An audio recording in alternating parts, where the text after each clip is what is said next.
Bolt your windows. Lock your doors. Check your closets. Look under your bed. And then prepare yourself. For it's another episode of Dark Night of the Podcast. Whoa!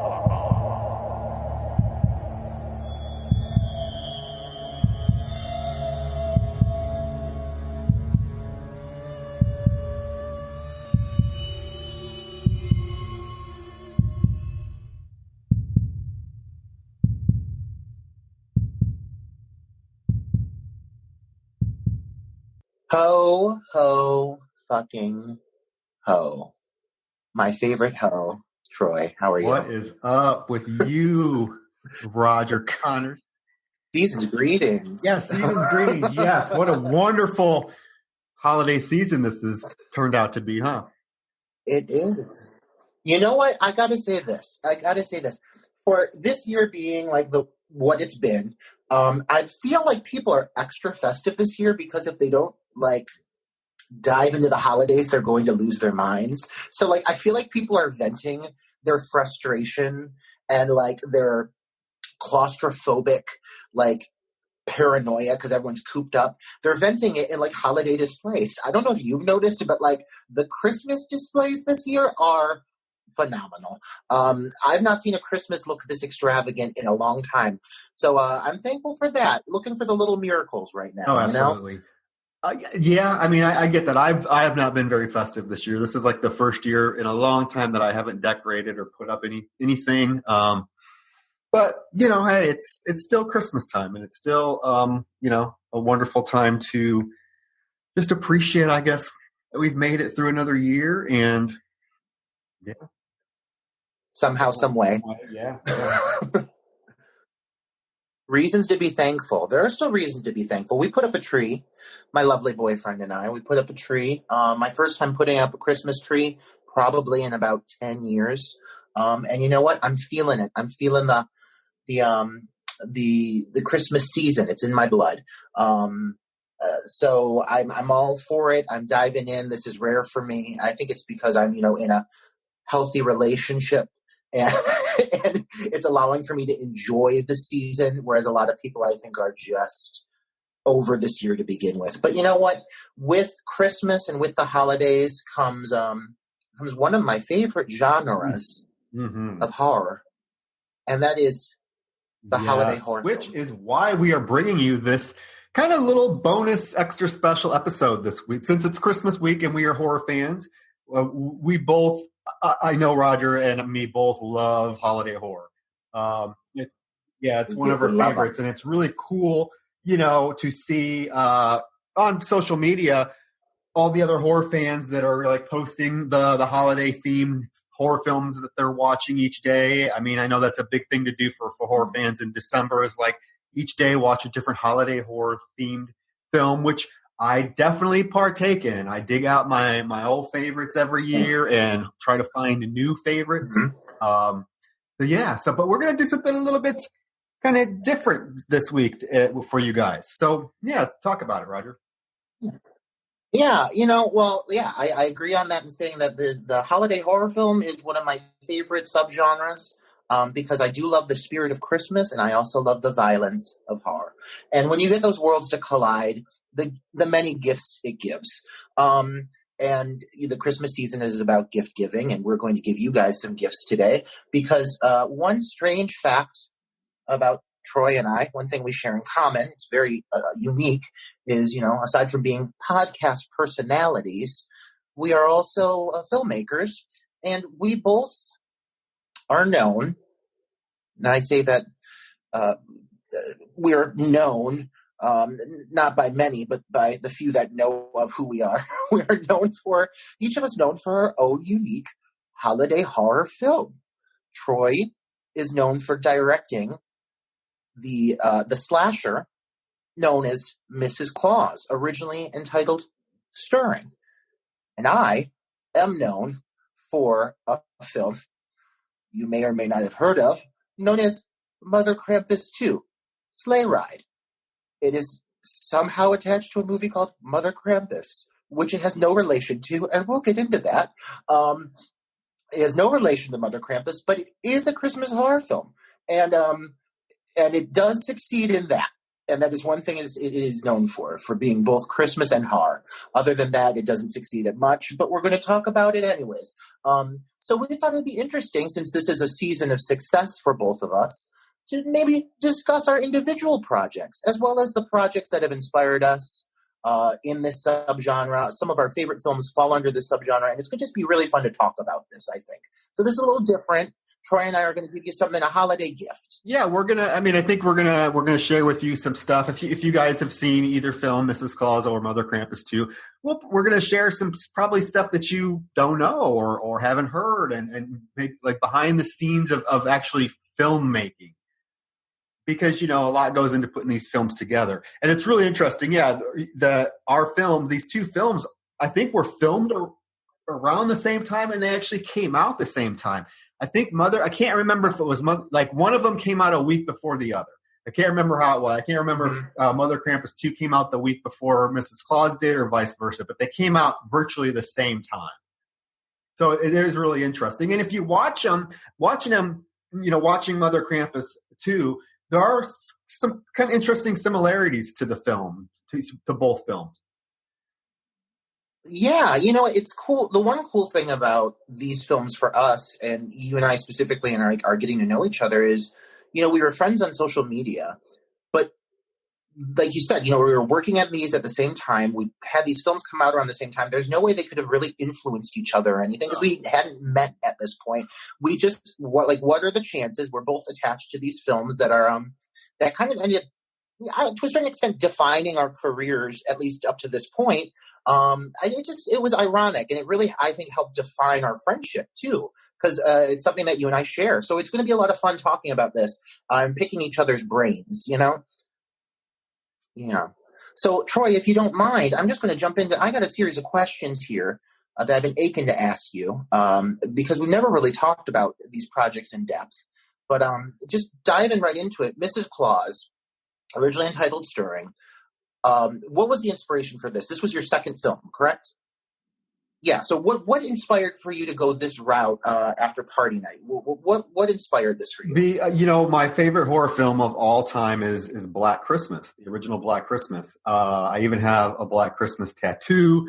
I mean, I love the film to death. So, and I'm a big 80s slasher fan. So there was a point where once I realized, oh my gosh, I could make a film when I did Party Night, I kind of had in the back of my mind, if I could make two types of films in my lifetime, I would be ecstatic. And one of them would be an 80s throwback slasher. And that's what Party Night was, a very basic 80s throwback slasher film that follows the slasher formula to a T.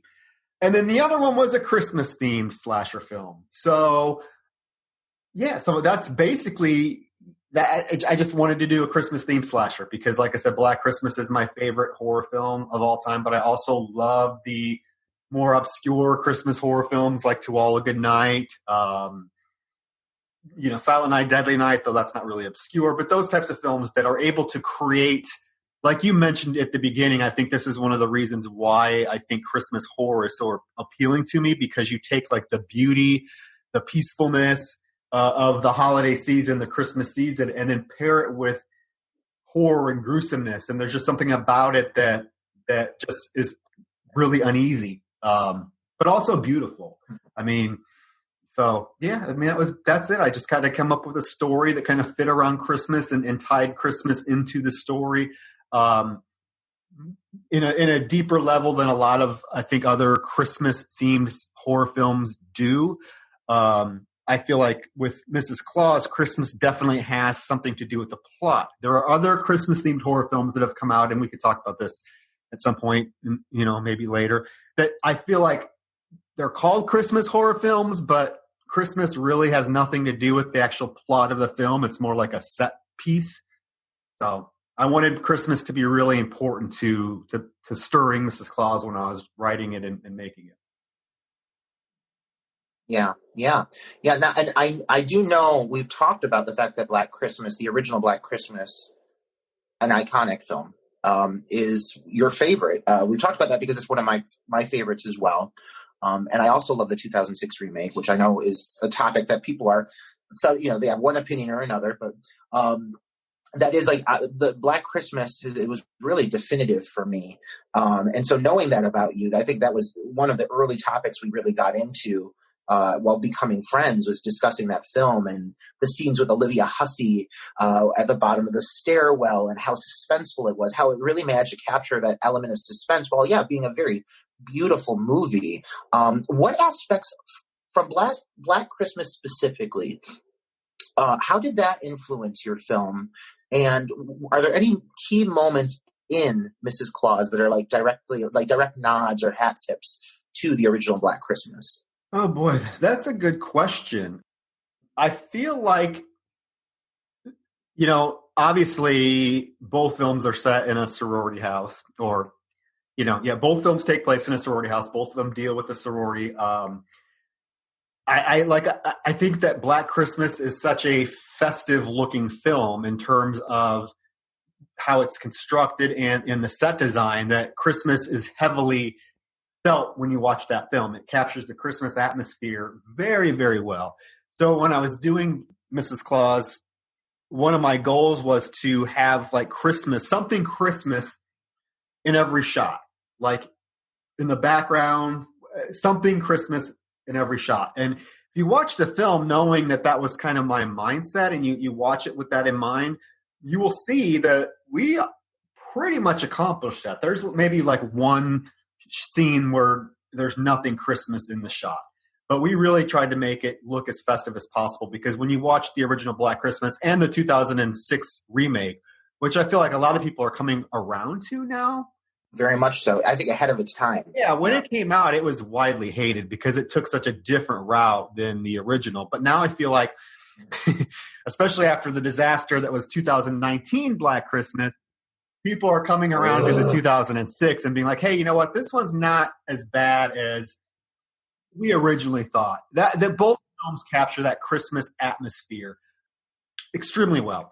One of my favorite scenes from Black Christmas is the scene where Olivia Hussey goes upstairs and she pushes her bedroom door open and sees the Margot Kidder and Barb and Phil's bodies on the bed, and she hears that, Agnes, it's me, Billy, and you see the eyeball through the door crack. That is such a effective, scary ass scene, and that's actually my tattoo, is that scene. Now, I say that because, ironically, I did use that same concept, that same shot, but I did not use it in Mrs. Claus. It's actually in Party Night. But mainly it's like the influence of Black Christmas on Mrs. Claus is mainly just the whole concept of someone killing people off during Christmas, the most festive time of the year. And, the sorority tie. And I knew that when I wanted to do a slasher, a Christmas themed horror film, I knew I wanted it to take place at a sorority house to kind of give it that nod to Black Christmas. Yeah. And I feel like, going back and watching the film now and just knowing that we filmed this, a little trivia, because your film definitely looks Christmassy because of you're in Cleveland. I think it was filmed in Cleveland in the winter. So there's snow. It looks cold out on the exterior shots. We filmed Mrs. Claus in June in Houston when it's 105 degrees out. So that was a big challenge, was making the film look like Christmas when it was June in Houston. Yeah. Oh, no doubt. Oh my God. Like all those girls in sweaters and everything, I feel horrible for them. Yeah. Speaking of the sorority opening, and that whole sequence with Mel Heflin, God love her, that opening kill sequence, I want to talk about that for a second. It's this really well executed hanging sequence. And I want to know how you guys pulled that off, because it was, honestly, you guys open on this really strong note, and that whole shot of like the feet dangling and everything, it was just really well executed. And I'm curious how you guys did that. That was a challenge to do. Let me be honest with you. We not only pulling off the stunt with the actress, but also just kind of giving it, that's the one scene where there's actually snow. We had a snow machine, so there's snow blowing to make it look a lot more poetic than it probably should have been, but I'm really happy with how that turned out. Basically what we did was we had the actress, we had her in a harness, and we suspended her with the rope. The rope really went around her neck, but there was another wire that was attached to the rope that went onto her back and attached to the harness. And then there was another clip like at the neck, so when she pushed the chair off, it didn't look like she was tilted back because it was pulling on her back. So it was 2 hooks. And yeah, it looks really cool. In fact, somebody had said, I got a comment, or I read a comment that said it really reminded them of like the opening of Scream. Something that has that impact and that kind of iconicness, which is really kind of cool to hear. Now, I would never compare this movie to Scream, but I'm just saying for someone to come up with that connection. So yeah, and you have to give major props to the actress Mel, because she jumped off that chair numerous times. And then we just used a little bit of CGI touch up to remove the metal wire, because you could see it. You could see the shoulder parts of the harness, and you could see the metal in the original footage, but we had someone CGI it out.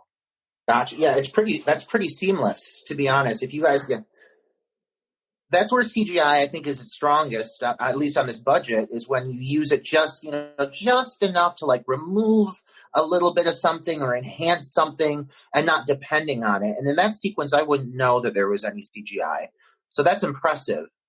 Yeah, and I love the look of it. It's probably, of all the films I've done, that's probably one of my favorite just overall shots, is her whole hanging, because you get her hanging there in that bloody gown. You get the house in the background with the flashing Christmas lights. You get the snow falling down.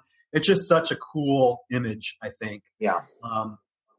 Yeah. So yeah, that's how we did a little harness we got for $30 at freaking Home Depot. And I remember we took Mel to Home Depot and we're having her try our harnesses on in the aisle. I'm like, oh, which one's going to work? But yeah, it wouldn't have worked, I don't think, as good as if you did not have someone that had that I will do whatever attitude, because it was not comfortable for her. It wasn't comfortable at all. The first time she kind of jumped off the chair, she was scared to death that it wasn't going to work and that she was actually going to get hung. So yeah. She's a trooper.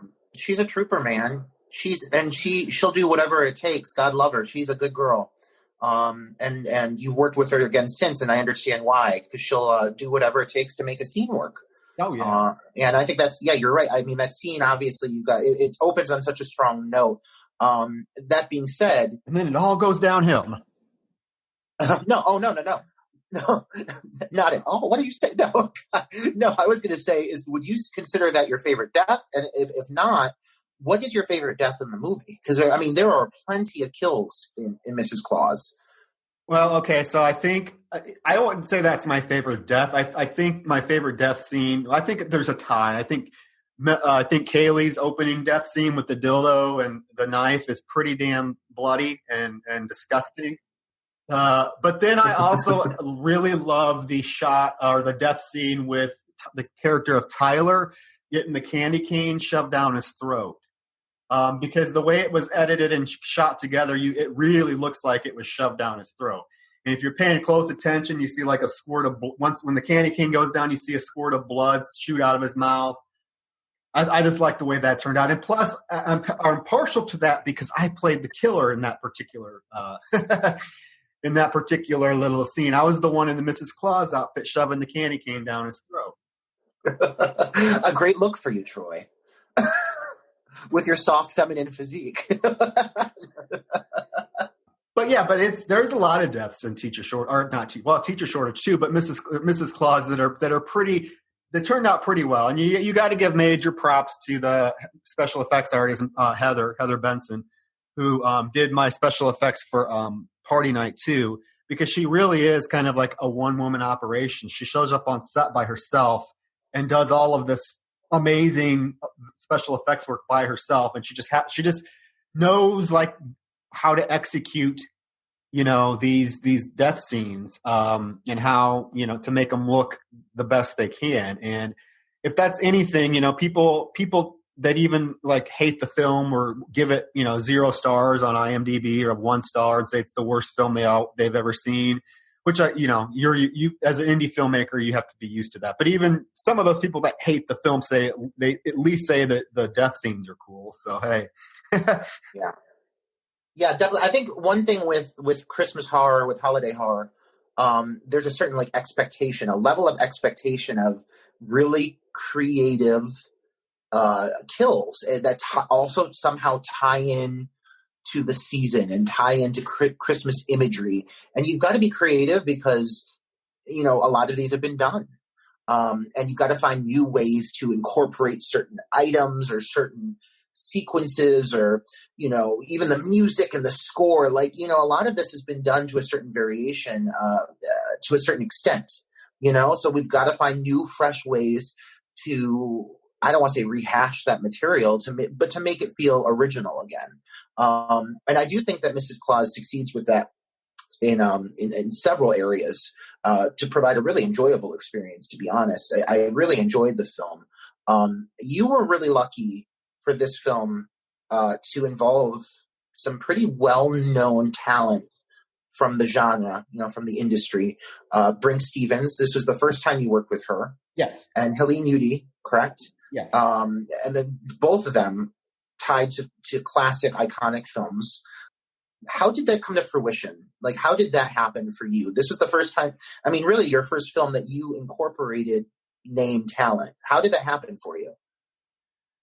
Oh, I'm trying to remember, Roger. You're asking me something that was like, I think I had posted, I'm trying to remember. I had posted like a casting notice or something on social media. And I remember, well, to be honest with you, I wanted two kind of 80s horror actresses to play those roles. Because I just felt like it would be a real treat for horror fans to see, basically, especially with what at the end of the film, that it would be really cool to see two, well-known 80s actresses kind of tackle these roles. And I had a bunch of names that I reached out to,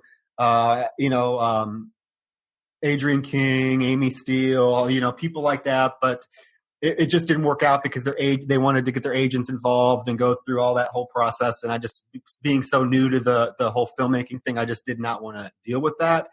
But someone had suggested Brink Stevens to me. I'm trying to remember who it was. I think one of my Facebook friends. And so I reached out to her and on Facebook and sent her the trailer to Party Night and told her, asked her if she'd be interested, and she responded, and kind of the rest is history. She read the script, loved the role.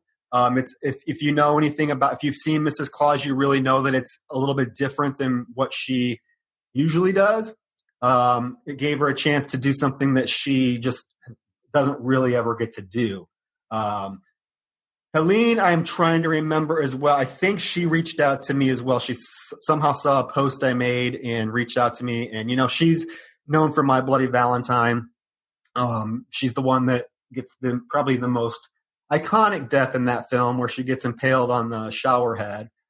She reached out to me, and I thought, hey, this would be kind of cool. And she doesn't really do a lot of stuff. She's kind of really picky about what she does. If you notice, she isn't one of these actresses that just seems to be in every film. She really is really picky about what she does. So yeah, so she came on board, and I was blown away with both of them. It was a little intimidating, of course, working with these actresses the first time, but I think they both kind of knocked it out of the park. And that's kind of the rest is history, and I'm glad they were attached. Yeah. Oh, absolutely. How, especially like, for you and I as two individuals growing up watching these movies, My Bloody Valentine is one of my personal favorites, and another holiday based film. So that too is also how cool to have that. And that scene, is one of those ones that stands out. So, she's known for that. She has a built, the thing with these, iconic scream queens, they have these built-in fan bases. Yeah. Fanboys will follow them to the end of the earth. And that's one awesome thing about this genre. and the fans that support them and support us and support indie film. And so, yeah, it's really huge when you get some of these names attached, because they have defined their careers off of these films. So yeah, that definitely added to the experience of watching your film, and really, really, especially building up to that finale. How cool. So, overall, with indie film, and you know this, and I know this, the translation from script to screen, there are a lot of changes. Nothing ever turns out the way, very few things ever turn out exactly how one pictures it, for whatever reasons, may it be budget restraints or, just, inability to execute because of timing. Are there any scenes or sequences in the original script that were drastically changed or differentiate from the original material, for whatever reasons? Is there anything that really changed in the process of making the film? You know what? Honestly, I can say this, and I think it's true with all three of my films for the most part, that I think if you read the original Stirring script, it's pretty much what's on screen. And the same thing with Party Night. If you read the Party Night script, it's pretty much what's on screen. And same with Teacher Shortage. There was a few things with Teacher Shortage that I wish we could have done, but budget-wise, we couldn't. There is one scene There is one scene, though, in Mrs. Claus that we did change a little bit, and that was character of Alexandra and Jake, the two of them that go out into the garage to smoke the marijuana.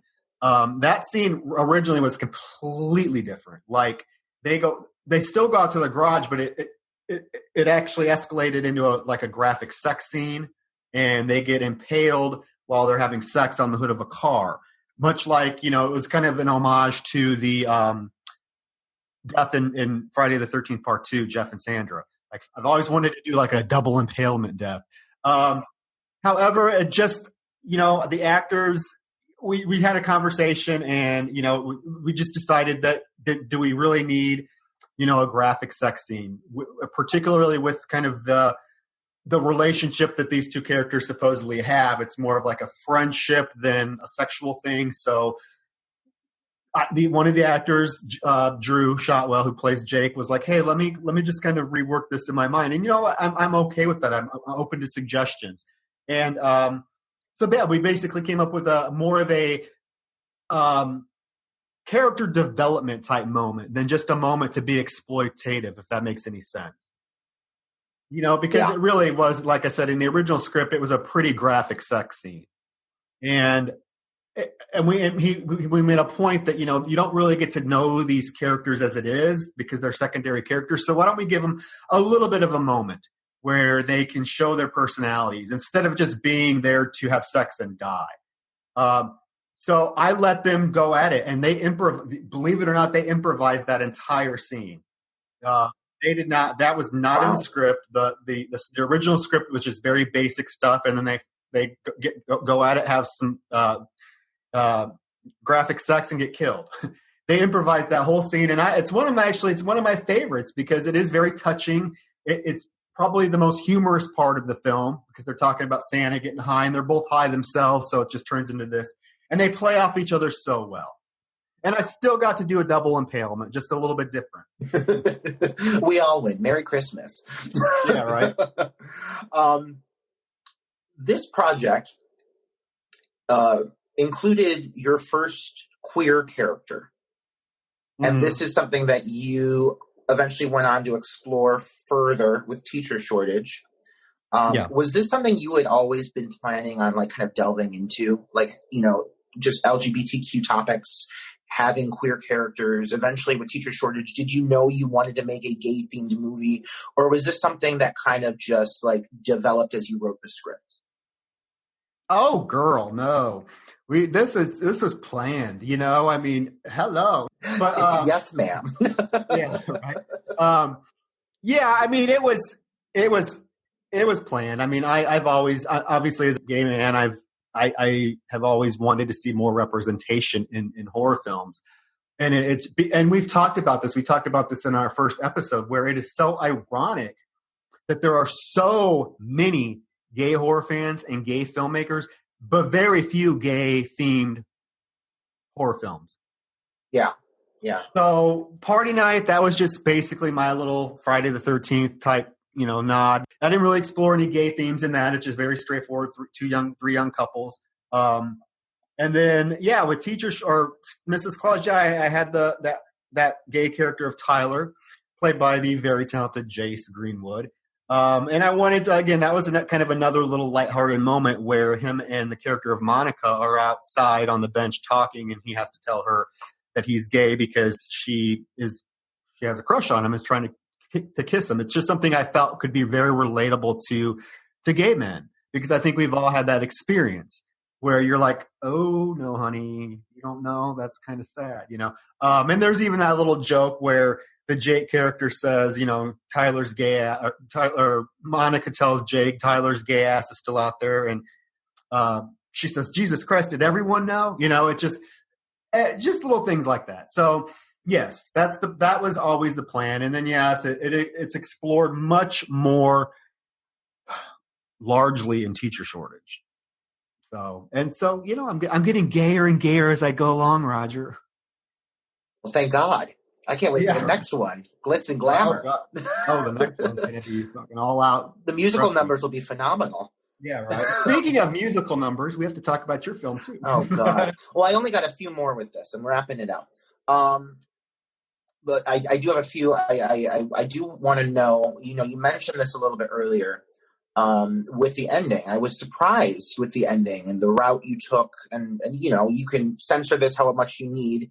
But with the killer reveal, and I'm curious, was that planned? Was that written to be that way? Or when you knew that you had certain people cast in certain roles, were you like, I'm going to adjust this specifically for that reason? No. First of all, this might come as a shock because I see people do this all the time. I don't cast films until my script is done. Yeah. A.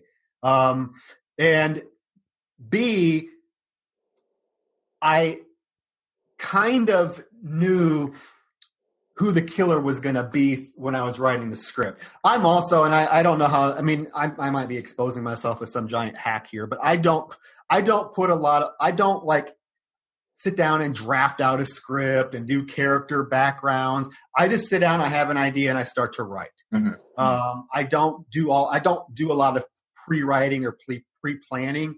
I just let it go where it goes. In the when I was writing the script the first time, I knew the killer was going to be Mrs. King, mm-hmm. or no, Miss what? Hell, you know which character I'm talking about. Yeah. Because she's obvious. Right. Spoiler alert. But but as I was writing it and I was getting towards the end, I'm like, you know what? This is going to be way too predictable. So what can I do to kind of give it a twist? So I went back and read the script. I'm like, you know what? This is possible. I could have the second killer, and it would kind of make sense. Yeah. It's not really going to be one of those like unbelievable twists. This actually kind of makes sense because the character that's the second killer is the one that tells them they all have to stay in the house. They can't go anywhere. Nobody else is going to come to the party. So I thought, hey, this makes sense. I'm going to throw this twist in here, and it'll be a lot of fun. So yeah, that's it. Just. The reason there's a second killer is because I was getting to the end. I thought this is going to be way too predictable, and people are going to be kind of mad because the killer was super predictable. So, and it worked. It worked. Yeah, yeah, and it provided for fanboys. I think it provided for quite an unexpected twist. That was really kind of a cool moment to see those two individuals acting together. Like it was, it would definitely added to the experience. All right, so all things being said, this point in the game, now knowing what you know, now you're another film in, what would you have done differently? Can you think of anything that, looking back on the experience, if you could go back and whether it would be, executing a certain scene or rewriting a certain sequence or changing a certain costume piece or anything, what would you do differently? I would do a couple. I would do two things differently. I think one of them, kind of the biggest thing I wish I could have done differently, and it was mainly a budgetary thing. Is I wish the location that we filmed would have been different. that it could have been much more resembling a actual sorority house. But when you're working with such a tiny budget, you kind of have to you kind of have to go with what you can get. So we filmed basically in a house that's just in the middle of someone's in a neighborhood. But we tried to pull it off to make it look. We never showed the real exterior of the house, so that you don't know what it looked like. And we tried to make it seem like it was much bigger than what it was. And luckily, the house had that cool backyard and the garage and stuff like that. So, but I still think when I watch the movie, in my mind, I'm still like, this is no way this is a sorority house. This is just someone's, So, but I've heard that. I've heard people mention that. So I wish I could have afforded, a grand, huge Black Christmas style sorority house. But unfortunately, when you have a $10,000 budget, that's a little unattainable. Because nobody's going to let you use their home for 16 days and not pay them a pretty penny. So that's kind of, one of my biggest regrets is I feel like the film would have came off a lot better if it looked like a sorority house. Although, I mean, there are sorority houses that actually look like that. If, like community colleges, nobody, have small little houses. And then another thing, I feel like some of the scenes get a little talky. And I feel like I could have gone back and eliminated some of those more talky scenes. People just sitting around the living room talking. I think that kind of slows the momentum down of the film. It's kind of the same thing we get with, some of these reviews that I've read of Teacher Shortage, where they talk about they love the film, they love the pacing, but then you get to the party at Sue Steele's house around the table, and it really slows the whole momentum of the film down. I just tend to. I guess that's just me. That's maybe that's my style, I guess. I don't know if you even want to call it that, because Party Night's the same way. Party Night has several scenes of them just sitting around talking, but I feel like it's character building to me. I don't know. I mean, you got to give these characters something to do. I don't really like to have characters that are there just to be killed off, that don't really have a moment. Right. Sacrificial lamb syndrome. You want to actually have some meat to it. Yeah. I hear you. And I have experienced similar criticisms with a few films, with Mother Krampus too. How it's all action at the beginning. Then you go through about 40 minutes of just character development. And then there's more kills. I think one thing I've learned is like the importance of, if you're going to have a slasher or a horror movie, the importance of like dispersing your violence, sprinkling it throughout the film to keep the gore hounds at bay. That's one thing that I'm learning is they are not appeased unless every 15 minutes, like there's gotta be kill. But that's difficult. It's hard when you're developing a script and you're trying to flesh out characters. It's difficult to go back and forth from violence to story and have it make sense. But hey, it's a learning curve. People have to think about that when you're constructing it. When you're constructing a script and you're working with a handful of characters, because like Mother Krampus too, there's not a terribly large amount of characters. Same thing with Mrs. Claus. Mrs. Claus probably has more characters than any of my films, honestly.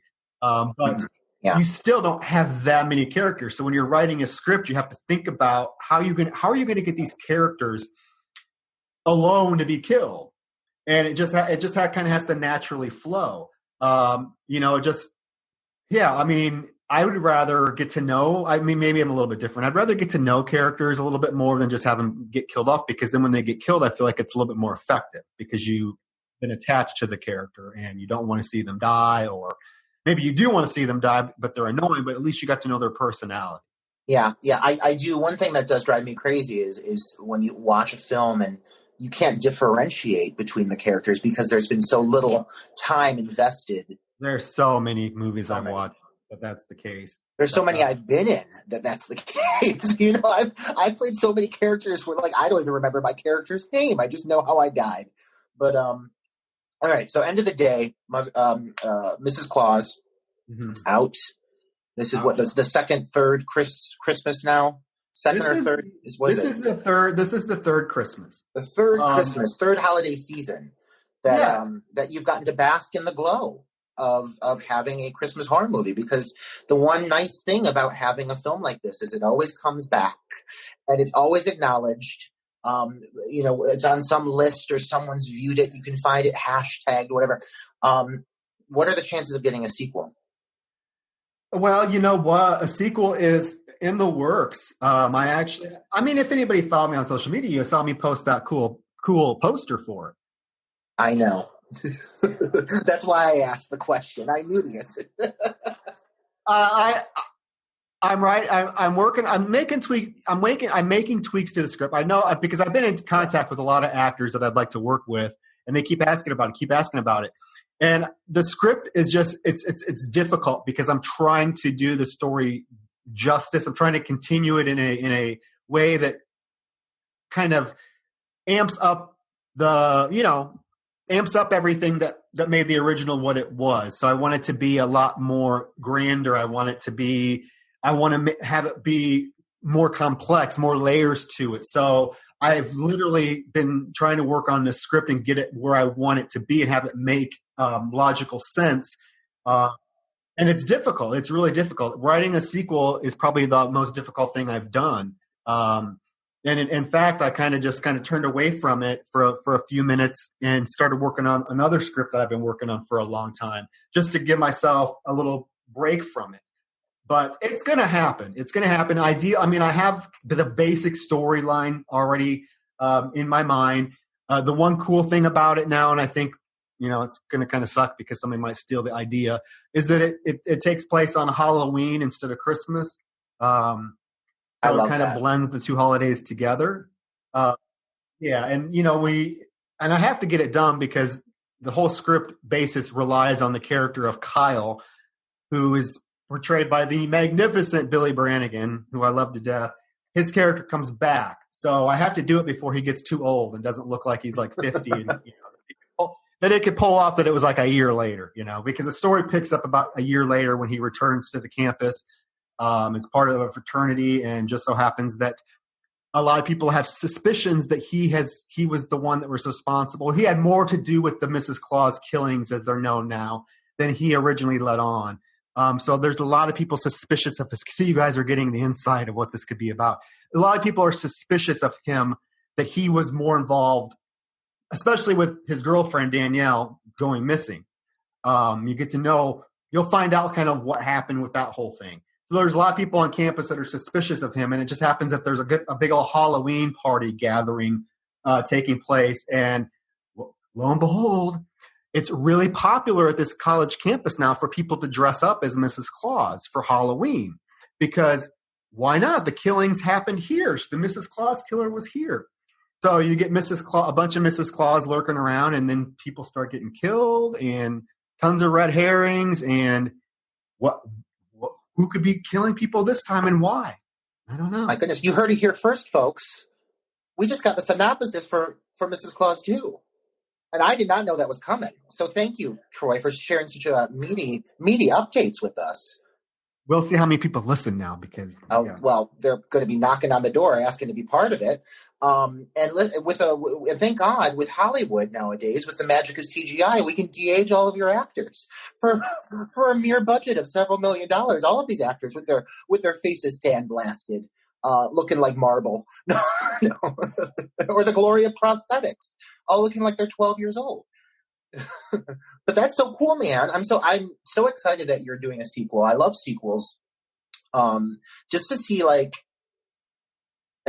have success with a film, and why wouldn't you want to see that story enhanced and elaborated upon, and especially when you're able to bring back characters. Like, I love being able to revisit characters I enjoy. So I'm so happy that you're considering doing that. And, I will keep you updated all on here regarding Mrs. Claus. I will. And it's going to be a challenge because I wrote this really elaborate opening scene. It's really cool. It's the opening kill. And it's the opening kill, but it's really grand in scale. And it takes about 20 pages to get to the actual death scene, but the buildup is extremely worth it. The setting that the kill happens in is amazing. And I think it would get people really excited. But like I said, we just have to see, because there's still things like budget. raising the money and all that fun stuff. But if you haven't seen it, there's a Mrs. Claus 2 Facebook group that I started to kind of post news about the movie. I'll get the script finished. And you can go see go take a gander of the poster. Because it's really, really a good poster. I love the poster. Yeah. Casey Booth is the artist, and I think it blends what I was looking for perfectly. And that was Christmas and Halloween. Yeah, it perfectly captures that. Like, I got to say, one of the main draws I had in working with you was like right off the bat, your poster art is always like on it. And this is, I dare say, maybe my favorite. Yeah. Like, really, it is. So, I mean, if it alludes to anything, like if the script is anything like the poster art, I'm on. Yeah, it's going to be a lot of fun. It's going to be a lot of fun. It'll be, with the sequel, you got to, it's the rules, it has to be, the body count has to be bigger, has to be more or less. Yep. So we shall see. But anyways, enough about that. We need to talk about the wonderful Christmas slasher fest that is Mother Krampus 2. Iconic. Well, the Christmas classic. But it's really fun. But Roger, you have to admit, it really is cool. And I don't care. No, but listen, it used to bother me. I will be 100% honest when people would comment and say that my film is trash or stupid, because I see people on Facebook post that they're watching Mrs. Claus, and there's always the inevitable someone random comments, "Oh, this movie sucked. It was so bad." Whatever. I don't care. Hey, at least people are watching it. They're watching it every year. It's so cool. I mean, that's the good thing about having a holiday slasher is people are going to watch it every year. Oh, dude. I just watched a video review. I just got to say really quick, this video review, these two guys who reviewed Mother Krampus 1 and 2, and like when they got to Mother Krampus 2, the one guy is literally like, I fucking hate this movie so much. And he just, but like his passion for it, like he was so invested, and they dove into all the reasons why. And in a way I was flattered, because I've never made, like, the fact that I can make somebody feel that much emotion, I'm doing something right. I had some kind of an impact on them. I love going to the IMDb every once in a while and just reading the reviews, and it's scathing. All right, let's go. Let's rip off the But you can't blame people, because these people are not used to movies that are made on a $10,000 budget. They're I remember at one post, somebody in one of the IMDb reviews of Mrs. Claus says, "Oh, this movie is worse. The worst horror. I thought Bye Bye Man was the worst horror film of the year until I saw this." I'm like, dude, okay, so you're comparing a film with a $5 million budget to my little $10,000 budget film. Perfect. I'll take it. But anyways, Mother Krampus 2, because I know people are just dying to hear about this film. Oh, goodness. I can't wait. Okay, so first thing I noticed, Mr. Connors, I didn't know you were, I know you were a director and an actor. I didn't know you were a screenwriter. But you have a screenwriting credit on this film. So is that in fact true? Yeah. Okay, so here's the deal, man. So I had worked with the director, Eddie Langell, like on numerous occasions. We go back to I was like, my first time I worked with him, I was 20. I turned 21 on his set for Voodoo Rising. So come around to Mother Krampus 2, and I wasn't originally involved in the film. The role that I ended up playing was originally it was meant to be for just girls. And so when he brought me on and cast me in the role of Athena and decided to take it the route he was taking it, he's not gay. He did DJ at gay bars back in the 80s. And so he has a knowledge, but he's like, we got to make sure she speaks a certain way, she talks a certain way, because the character, I mean, she's a cocaine addict, she's a drug addict, and a hooker, and a drag queen. So we collaborated and came up with this really specific character of this very not glamorous drag queen. She's sweaty and gross, but she's got a heart of gold. So it started off with me really working on her dialogue specifically, and I ended up writing a chunk of the film. The opening 15 minutes and the whole finale I wrote. The whole opening in the house, because we had to go back and do some reshoots, as you do. and we didn't have access to one of the actors. The actress that plays Dorothea. Scheduling, we just couldn't make it happen. So the whole thing with the escaped mental patient and the mask and that's me the whole time. I'm actually playing both the masked killer and Lady Athena. So there's scenes where there's a body double playing whoever I'm interacting with, and I fight myself in the film. It's very difficult. But yeah, so those are my hairy legs, and we opted to not do shaved legs because the character's in a mental institution. But you can actually see the back of my tattoo on my neck in one shot. But that was all I wrote, all those sequences, everything with the house burning, the fire sequence, I wrote that. Everything in the center, like the dialogue parts and all that was mostly Eddie. But I did write the opening 15 and the closing 15 minutes of the film. And then Athena's dialogue bits. Oh, that's awesome. Yeah, I did because I watched the film again last night because I knew we were doing this today. And I did notice the hairy legs this time. I'm like, oh my gosh, that's kind of cool. But we had a conversation about what we wanted to do with that. We're like, well, she's in an insane asylum. She wouldn't be allowed to have razors. She would we opted to keep the legs hairy. We purposely did that. Yeah. Yeah. The openings. Yeah. That opening is pretty effective. I think with the opening slaughter of the poor family. It is really effective. So yeah, that's really cool. Speaking of Lady Athena Slay, that is such a, larger than life character. And I can't imagine that anybody that watches the film isn't intrigued or just has a blast with that character.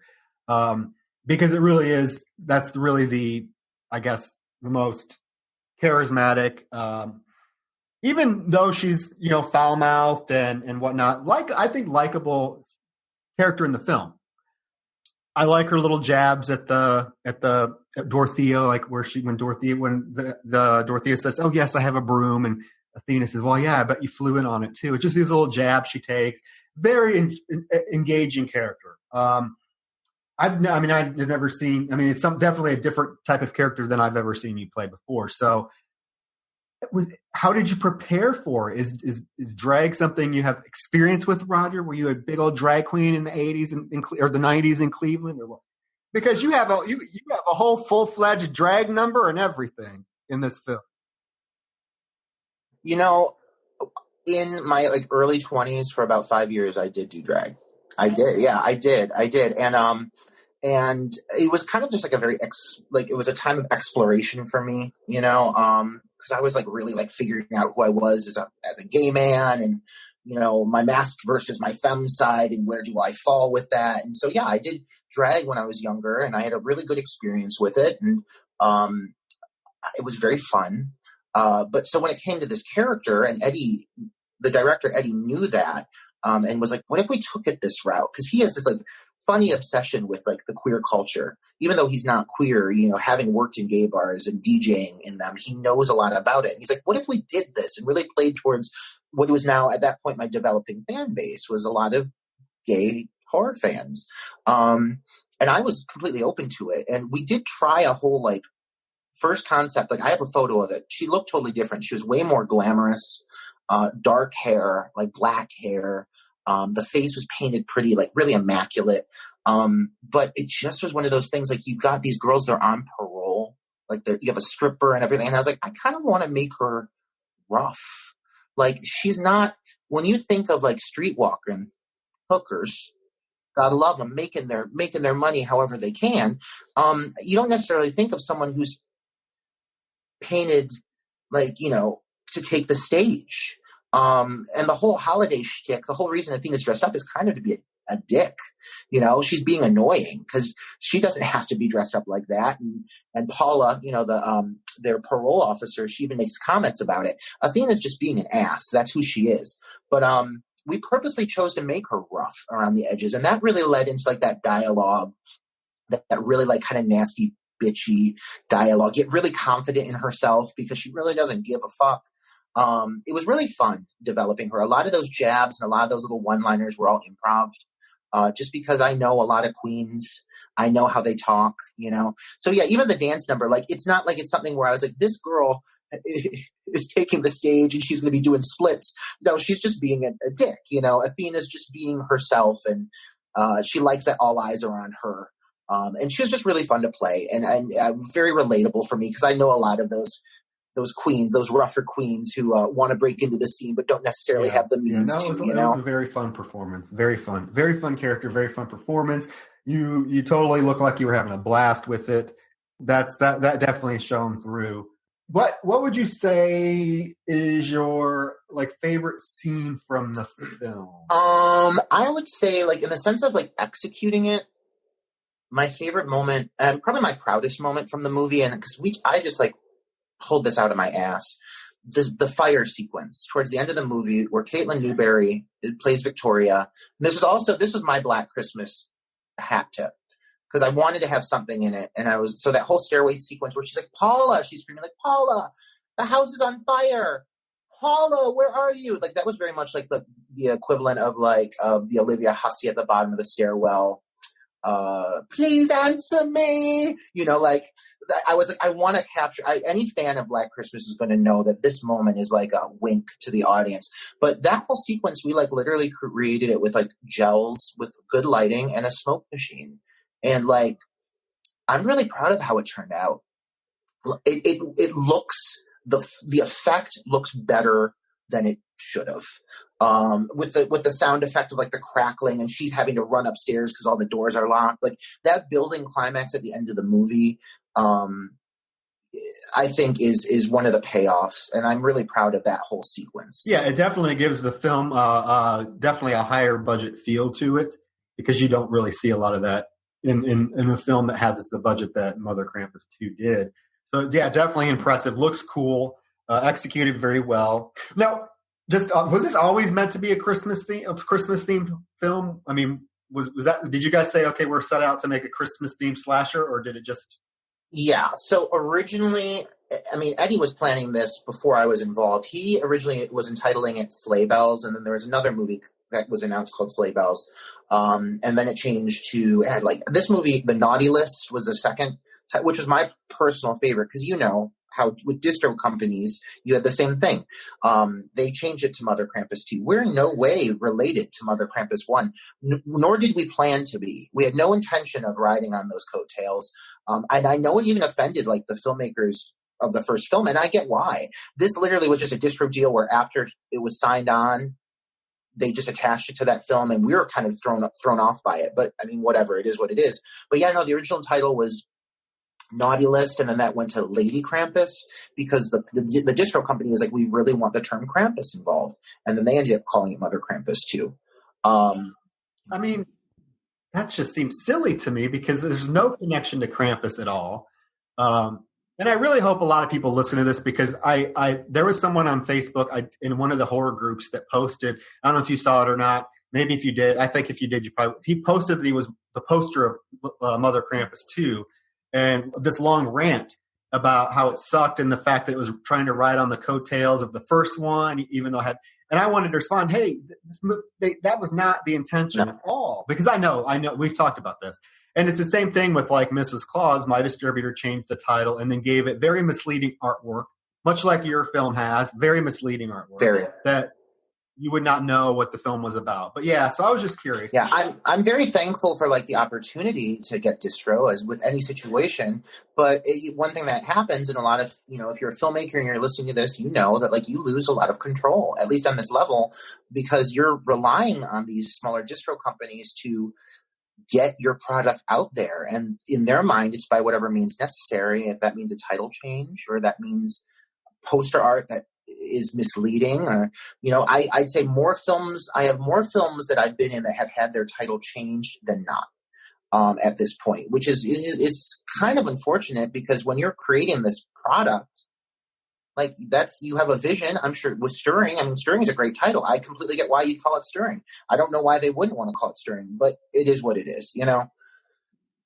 Well, I think they gave me the same runaround they gave you, I think, in the fact that they said that it would sell better, because they could capitalize on the whole Christmas thing, the Mrs. Claus thing, year after year after year. So I don't know. I mean, whatever. I mean, that's one thing people need to realize is once you sign with the distributor, you're giving them permission to change your title, change your artwork, and they're going to do it for they try to change artwork to Party Night to something very generic, and luckily they did not do it because what they were going to change it to was horrific. But you look at the poster art for Mother Krampus 2 and Mrs. Claus, and they're very misleading. Yours especially. Oh, absolutely. Yeah, it makes it seem like it's going to be like a fantasy. And I think people go in expecting something with a Krampus, which makes sense. The title's in it. But I think what they were thinking with the distro title is, a Krampus goes after naughty children. Mother Krampus, this is like her, just like you have a Leatherface or anything. She calls herself Mother Krampus because she goes after the naughty girls. So, I think that was their reasoning. But, that's not. We never even say the term Krampus in the film. It's not related. Yeah, the general viewer isn't gonna get that either. But it is. You got to deal with it. So the killer's look. You had mentioned that because you said you had come up with it. So how is that decided? Were there any other options for the killer considered? For Mrs. Claus, I always knew the killer was going to be dressed as Mrs. Claus. I mean, that was just a given. Yeah.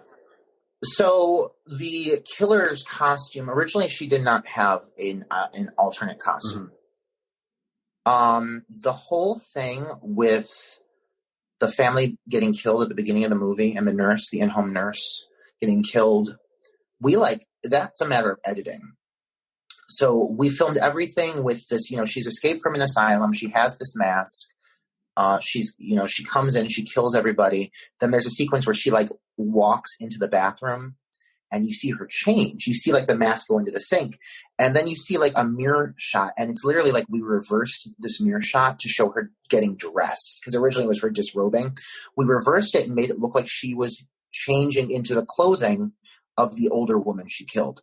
That was a rewrite that I made, that whole thing, because that was not originally part of the script. We had to adjust things to make it work. So the mask was something that the director really wanted to use this mask. He had gotten permission from this company to use it, and he was just really sold on it. We've heard a lot of complaints that it looks too Michael Myers, which I get. I had nothing to do with the mask. I put together the escaped insane asylum. I got the hospital gown, the blue robe, the soot. I did all of that and the burns and everything, because basically it's implied that she burned the asylum down. So they weren't able to find out who died in the fire until eventually they realized it was her.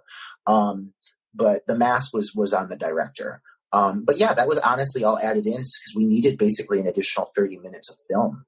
And I'm thankful, because I will say I feel the strongest parts of the film are the opening and the closing of the movie. That's when the real suspense and tension takes place. Yeah, I would agree. I mean, the film's fun. It's a fun film. But you're right. The action takes place. It's very much the beginning and the end. It's bookended.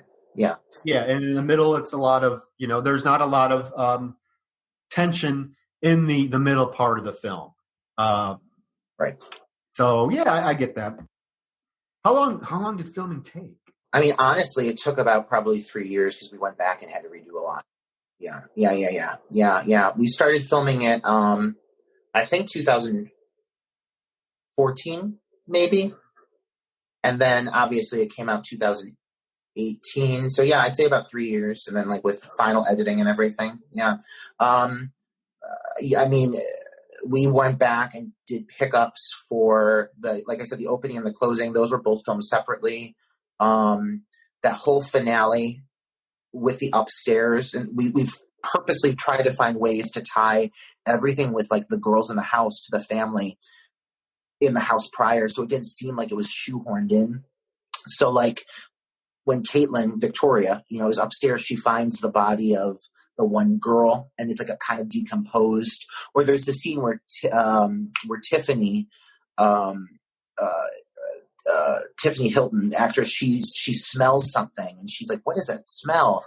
And that was just something that was in the original dialogue. And I was like, well, that's the body. Let's make sure we use that room for where the older woman is killed. Because Paula and Victoria find the woman covered in maggots, the body, So we had to find all these ways to kind of be like, let's be creative and make sure that the two stories, the family and then the girls, tie together and feel like a natural conclusion, which was difficult because it was, like I said, it was a few years later, but we made it work.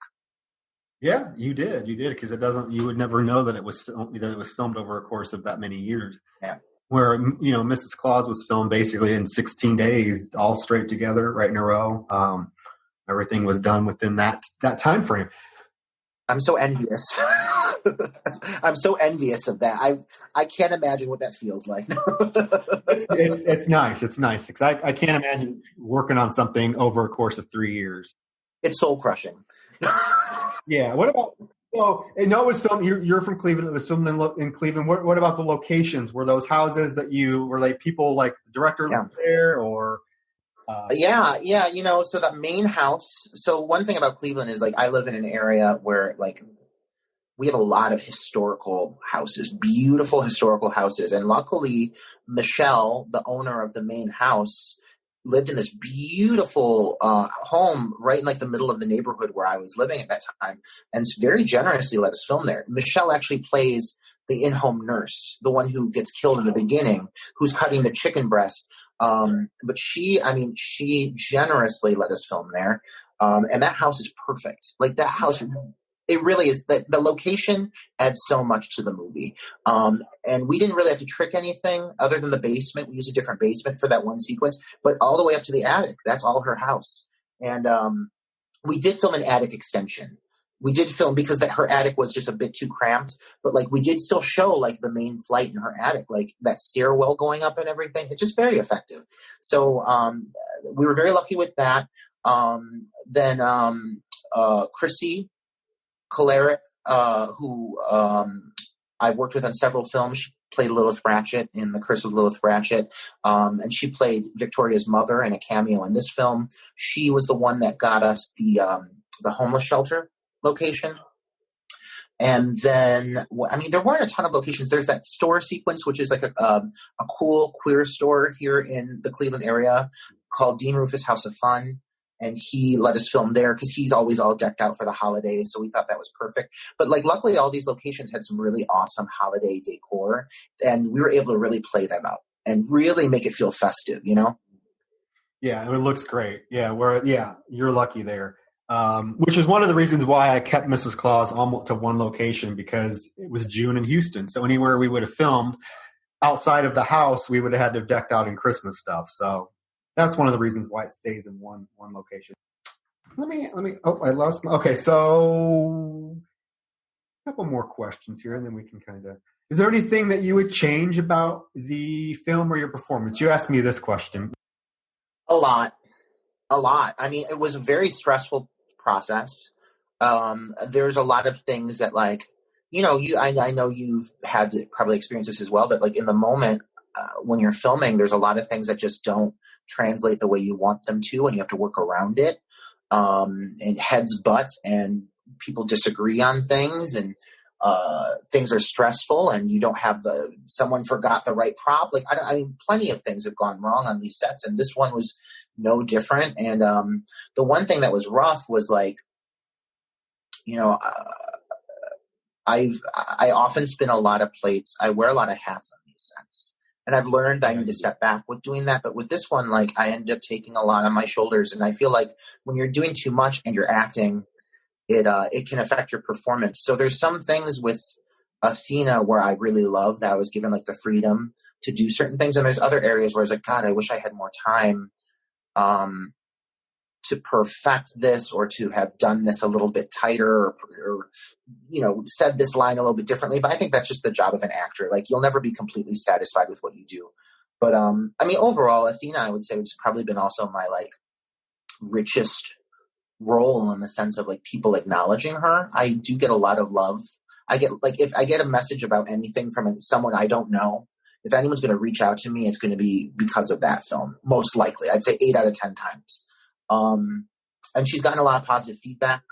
And I know a lot of people like how queer positive it is because she's a drag queen, but like that's acknowledged, but she's also like one of the girls, like the girls love her. You know, she's like one of the one of the group. So I do appreciate that aspect. But yeah, I mean, even the aspect of I would have probably done a different mask and maybe if we had more time knowing what we were doing with the storyline with the killer, really tie that together a little bit tighter.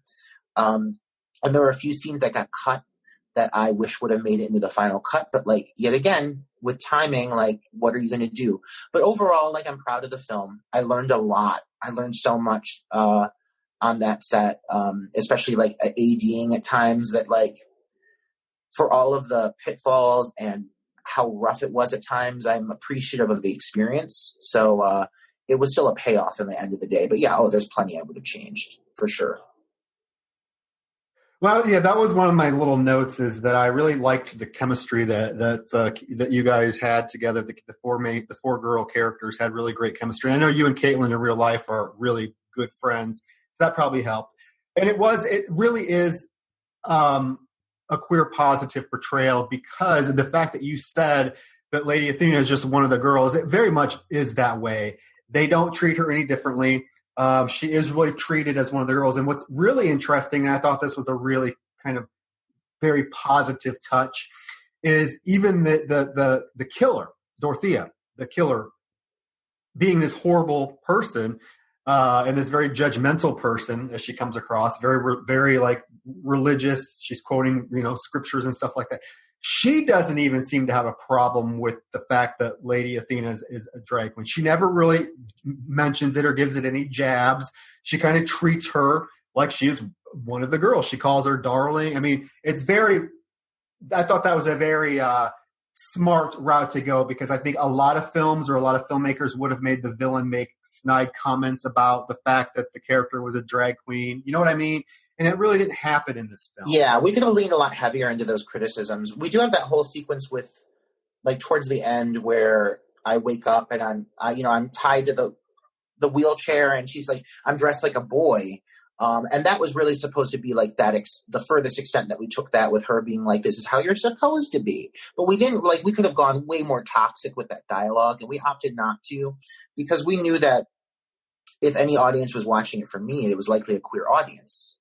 And we wanted to keep it respectful. And even with the interpretation of Athena, where she is supposed to be a drag queen, there's an aspect of certain viewers could take it as, is she trans? Like, and I'm not trans, nor am I trying to play a trans character, but at least this character is very confident in portraying herself as a woman. And while my interpretation is meant to be a drag queen, if it was taken a certain way, I don't want it to be offensive, So we really did watch our dialogue and what we did, because we didn't want to offend anybody, Yeah, and it's I thought that was a very clever way to go because, like I said, I feel like a lot of other filmmakers would have made the villainous character make snide comments or derogatory comments about the fact that the character is a drag queen, and she really doesn't. But there is, the scene at the end where you wake up and you're changed into boys' clothes and you have all your makeup's off your face, your wig's off, but that just doesn't feel like it's being,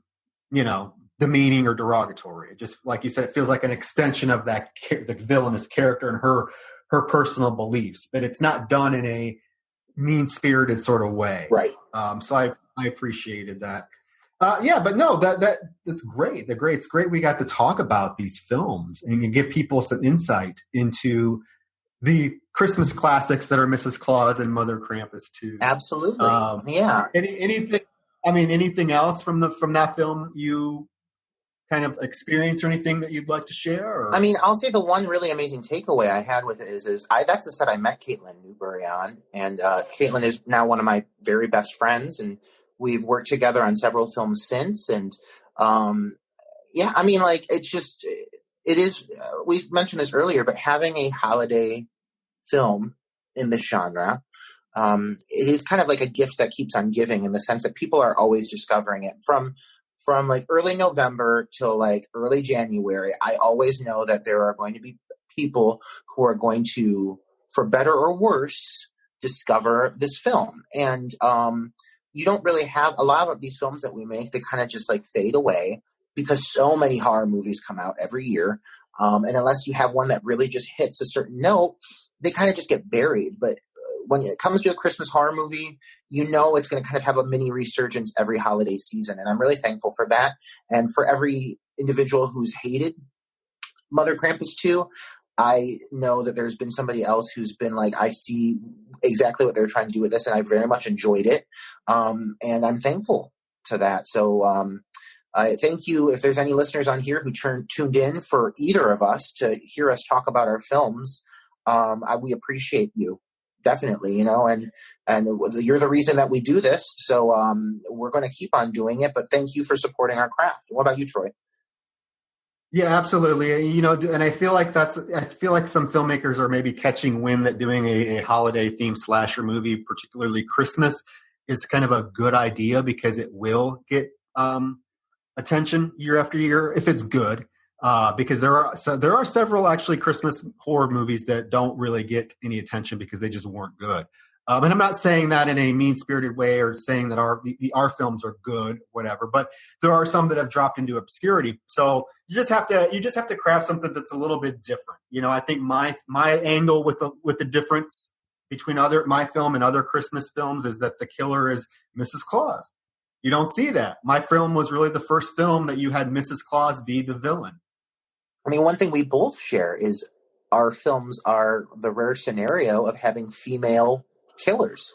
Yeah, you just don't get that often. That's something and that's one of the weird ironies that we both have is not only do we both have holiday horror movies, we both have holiday horror movies that boast, they're slashers that boast a female killer. And those are just rare in the genre to begin with. Well, and they're both pretty brutal ass killers too. Yeah, they are. Before we wrap up, I really hope people tuned in and listened to this because I actually think it was very insightful. I learned a lot about you and your film, and I think it's very insightful. I think it'll give people maybe an insight into the whole process of making a film and what goes into it. But before we go, let's both give maybe 5 recommendations for holiday horror films that people should watch. And we both know, let's not say Black Christmas because we both know we would say that. So what are some Christmas-themed horror films that you think fans absolutely need to check out? All Through the House. Oh, my God. Yes. Okay.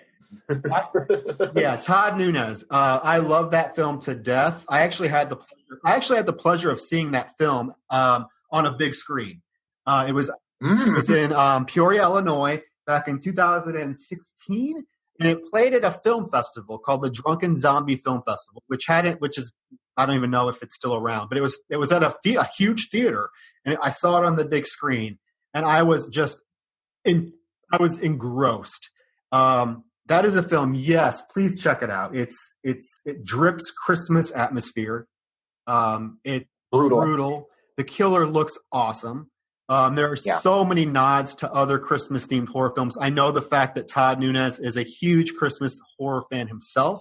And actually I had the pleasure, because I love the film so much, I actually reached out to him on Facebook and interviewed him. So I have an interview with him on my site, frightmeter.com, which is my horror blog that you can read. And he really goes into detail about his love for Christmas, the Christmas slasher film. He was very supportive of Stirring / Mrs. Claus. He's an awesome guy. But that film, yes. If you haven't seen it, check it out. An amazingly creepy performance by Melinda Keurig. So that's a great one. Yeah. Probably my what about you? Favorite Christmas-themed slasher that has come out in the last several years.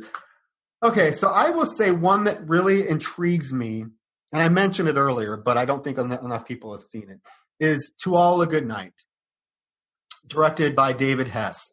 I think it came out in 80 or 81, and it's the first, if you don't count the and All Through the House segment that was on the Tales from the Crypt, it's the first real killer Santa Claus movie out there. And it's quirky. There are a lot of things about it that are just odd.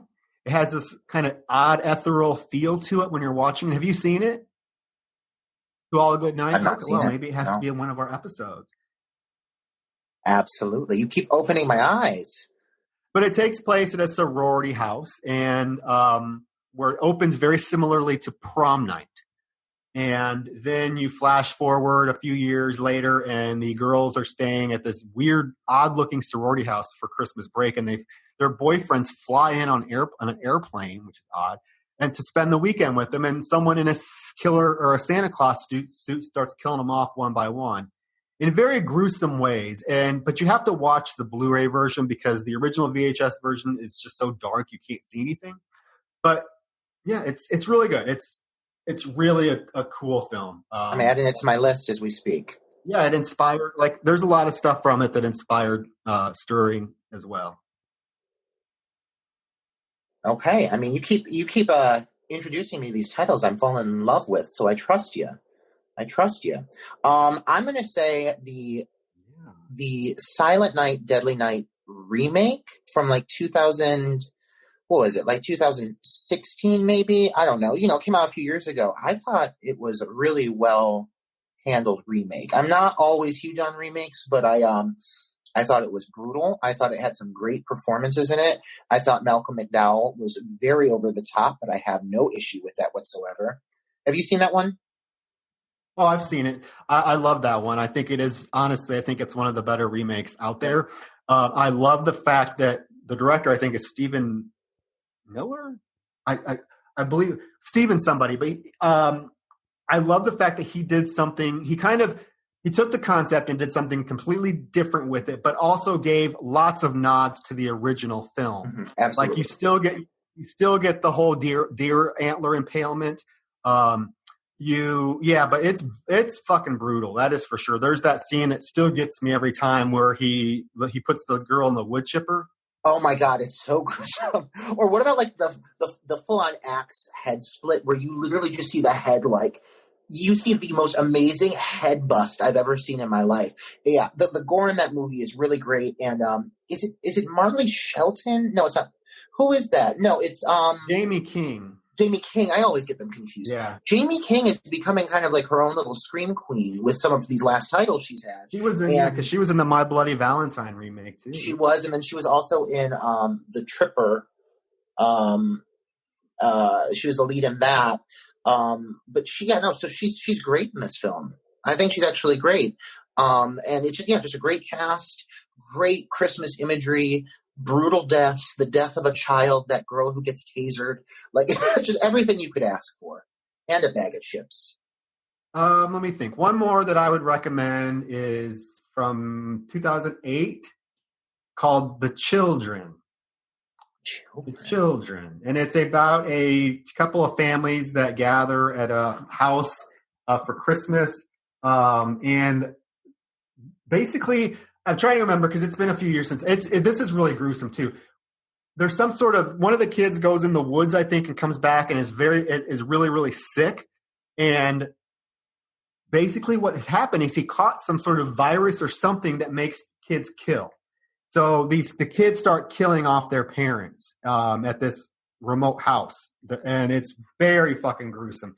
I mean, these kids are brutal, and it's so horrific to see little kids, 8-year-old kids killing their parents in such horrific damn ways. The one kid shoves a crayon in his mom's eyeball, and it's over the top bonkers, and it has kind of a bleak ending, but it's one that I don't see talked about a lot, but it doesn't necessarily drip the Christmas atmosphere that you maybe would expect, but it is very snowy. It is Christmas time. And you have these little fuckers that are just brutally killing their parents. And there's some really effective scenes. So that's one you should check out. I think it was one of the 8 films to die for. Remember when they did that series? Yeah. Yeah. I remember hearing this title too, because I was reading on the list of, this makes me sound like I'm a sick human being, but I was reading a list of films about children who kill.